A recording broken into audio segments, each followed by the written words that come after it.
अशा गाडीत बसायची कल्पना काही वर्षांपूर्वी तुम्ही करू शकला असतात काय? पण विज्ञानानं केलेल्या प्रगतीमुळे हे शक्य झालंय.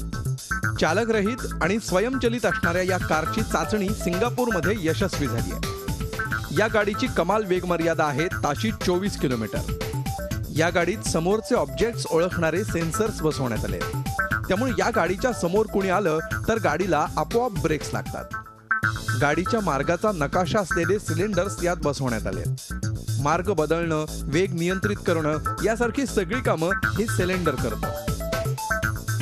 Like talking right now, like what we're doing, and the car driving itself, it's a more productive, a more enriching life. If I grow older, I may not be able to drive a car anymore, but I need to be mobile. लवकरच अशा गाड्या रस्त्यावर धावताना दिसण्याची शक्यता आहे. त्यामुळं तुम्ही आता ड्रायव्हिंग सीटवर बसून आरामशीर झोप देखील काढू शकाल. Bureau report, Zee media. Zee 24 तास रहा एक पाऊल पुढे.